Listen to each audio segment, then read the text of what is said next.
tahun ini kita masih diberi kesehatan dan kita masih melangkahkan kaki kita ke rumah Allah yang mulia ini untuk mengumpulkan bekal hidup kita yang insya Allah akan kita butuhkan di hari kiamat. Salawat dan salam marilah sama-sama kita sampaikan kepada junjungan kita Nabi Muhammad sallallahu alaihi wasallam, kepada keluarga beliau, para sahabat sekalian yang telah bersusah payah memperjuangkan agama Islam sehingga agama Islam menjadi agama yang sempurna dan kita mendapatkan hidayah dari Allah menjadi seorang yang beriman. Tunggu-tunggu bapak-bapak, ibu-ibu, kaum muslimin dan muslimat, jamaah salat isya, tarawih dan witir yang dirahmati Allah.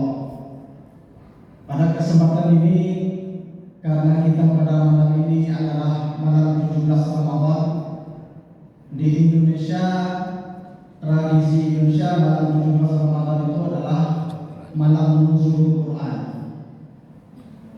Sehingga momen pada malam ini cocoknya kita bicara tentang nuzul Quran sekitar 10 menit ke depan. Sejarah turunnya Al-Quran. Berbicara tentang sejarah turunnya Al-Quran, maka sangat terkait dengan 3 ayat. Yang pertama surah Al-Baqarah ayat 185. Allah berfirman, Syahrul Ramadan alladzi unzila fihi al-Qur'an hudan lin-nasi wa bayyinatin minal huda wal furqan.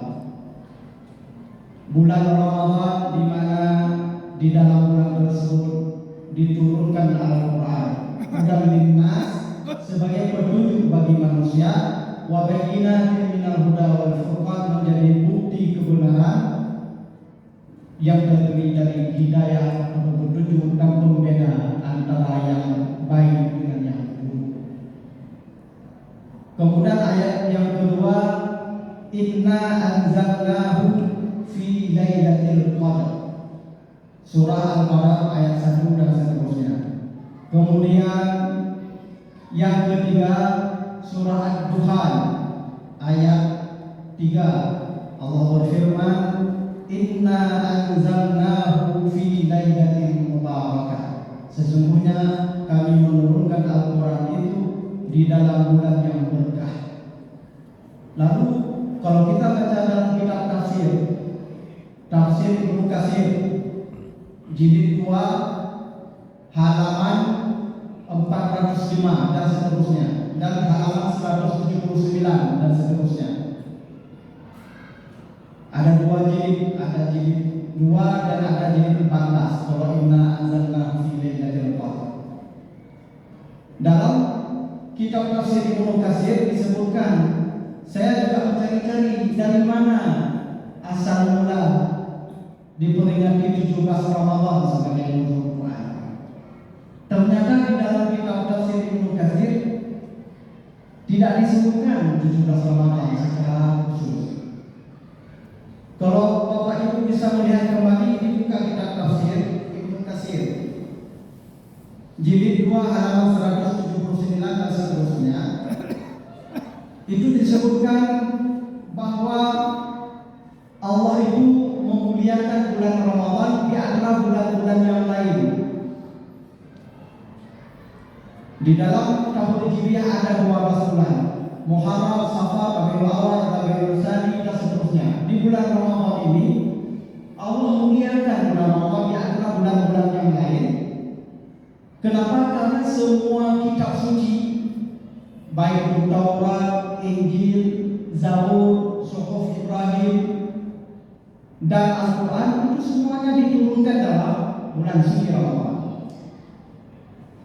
Dan semua kitab suci itu selain Al-Quran diturunkan secara sekaligus oleh Allah kepada para nabi yang sesuai dengan kitab suci tersebut. Sedangkan Al-Quran diturunkan dalam dua tahap. Tahap pertama diturunkan secara sekaligus seperti kitab suci yang lain. Itu diturunkan dari Lauhul Mahfuz di Baitul Ma'mur ke langit dunia, disimpan di Baitul Izzah. Itu sekaligus. Itulah yang disebut diturunkan Al-Quran di bulan Ramadan. Sedangkan tahap kedua, Al-Quran diturunkan oleh Allah kepada Nabi Muhammad dari Baitul Izzah di langit dunia, itu secara berangsur-angsur selama sekitar 23 tahun, menyesuaikan dengan peristiwa-peristiwa yang dihadapi oleh Rasulullah. Misalnya diharamkannya riba. Ya ayyuhalladzina amanu taqullaha wa dharu ma baqiya minal riba in kuntum mu'minin. Ayat ini diturunkan ketika Allah mengharamkan makan riba. Kemudian kalau Allah ingin memerintahkan salat, maka diturunkan wa aqimus salata wa atuz zakah, begitu dan seterusnya. Menyesuaikan dengan peristiwa-peristiwa dan perintah-perintah dan larangan yang Allah inginkan kepada Rasulullah. Karena pemberlakuan hukum itu tidak sekaligus, berangsur-angsur selama 23 tahun. Ini yang membedakan kitab suci yang lain dengan Al-Quran. Nah, di sini disebutkan dalam kitab tafsir ini bahwa Al-Quran itu ada dua versi. Versi pertama, diturunkan Al-Quran di bulan Ramadan pada malam Lailatul Qadar. Diperkuat oleh ayat Al-Quran surah Al-Baqarah ayat 1. Inna anzalnahu fi Lailatul Qadar. Kami turunkan Al-Quran itu di dalam Lailatul Qadar, di malam Lailatul Qadar. Al-Quran diturunkan pada 24 Ramadan, ini versi pertama. Versi kedua, Al-Quran diturunkan di pertengahan bulan Ramadan. Ini yang diturunkan dari Baitul Ma'mur ke Baitul Izzah di langit dunia. Baitul Ma'mur itu merupakan tempat tawafnya para malaikat di langit ketujuh sejajar dengan Ka'bah di Mekah. Di bumi ataupun di muka bumi di dunia ini ada satu tempat yang dikelilingi oleh manusia yang tidak pernah putus, yaitu Ka'bah. Begitu juga sebaliknya, di langit ada satu tempat yang dikelilingi oleh para malaikat. Mereka melakukan tawaf tidak putus-putus, sejajar antara Baitul Ma'mur dengan Ka'bah di Mekah. Di sanalah Lauhul Mahfuz itu diturunkan, atau Al-Quran diturunkan dari Baitul Ma'mur itu ke langit dunia. Itu pada malam 24 Ramadan atau pada pertengahan Ramadan. Berarti di mana Ramadan? Dari mana asal mula ditetapkan tanggal 17 Ramadan? Wallahu a'lam. Sampai hari ini belum bisa didapatkan referensinya. Kaum muslimin yang dirahmati Allah. Lalu selanjutnya apa tugas kita terhadap Al-Quran? Al-Quran sudah turun, Rasulullah sudah wafat, ayat Al-Quran sudah sempurna. Kita perlu menjaga Al-Quran, karena kalau tidak, maka Al-Quran akan tinggal tulisannya saja. Umat Islam hari ini di Indonesia banyak jumlahnya, tapi berapa jumlah umat Islam yang mampu membaca Al-Quran? Ada sebuah hadis yang dikeluarkan oleh Kementerian Agama bahwa umat Islam yang ada di Indonesia ini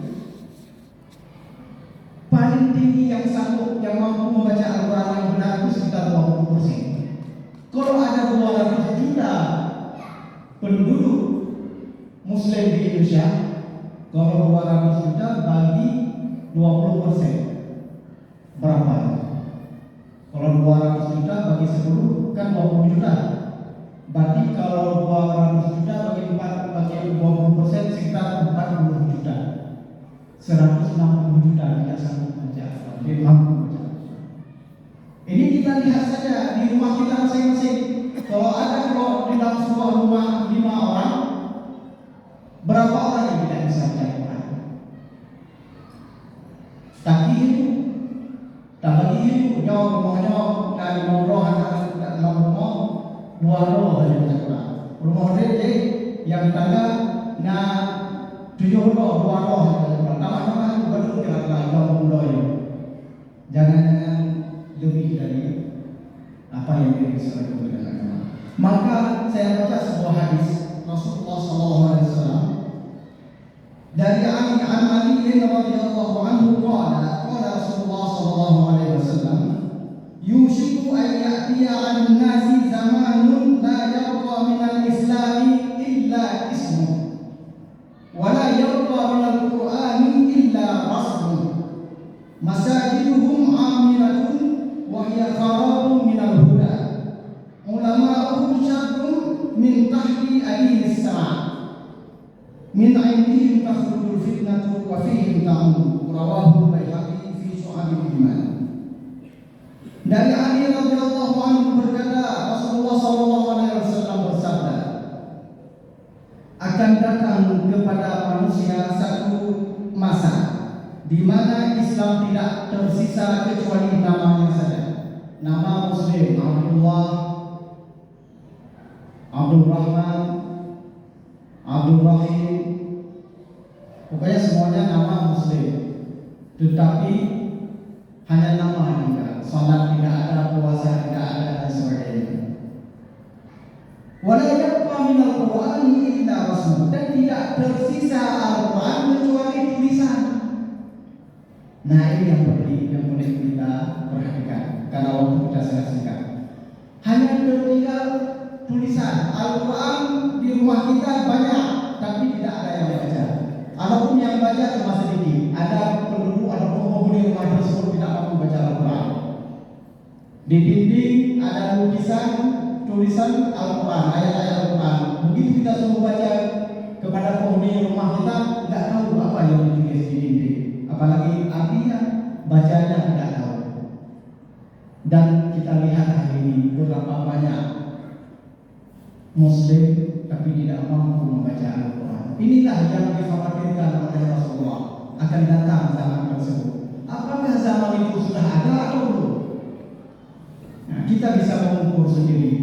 Maka kalau muslimin dirahmati Allah, memperingati nuzul Quran ini yang terpenting adalah bagaimana kita menjaga Al-Quran supaya jangan sampai Al-Quran tinggal tulisan saja, sementara tidak ada yang mampu membacanya, apalagi menerjemahkan artinya. Saya khawatir juga kadang-kadang ada kaum muslimin yang membaca Al-Fatihah dalam salat, tapi tidak tahu yang benar baca Fatihah. Apalagi kita suruh terjemahan Al-Fatihah, apa yang dibaca tidak dimengerti artinya. Namun mudah-mudahan dengan peringatan nuzul Quran ini kita akan menjaga Al-Quran, memelihara, mengajarkan anak-anak kita yang belum mampu baca Al-Quran sebelum Allah cabut nyawa kita. Ambil kesempatan. Kalau tidak berani pergi ke tempat pengajian, panggil orang supaya apa? Sebelum kita meninggal, kita insya Allah bisa membaca Al-Quran dan Al-Quran akan menjadi syafaat bagi yang membacanya, Mudah-mudahan bermanfaat. Mohon maaf apabila ada kekurangan. Terima kasih atas segala perhatian. Billahi taufiq wal hidayah. Wassalamualaikum warahmatullahi wabarakatuh.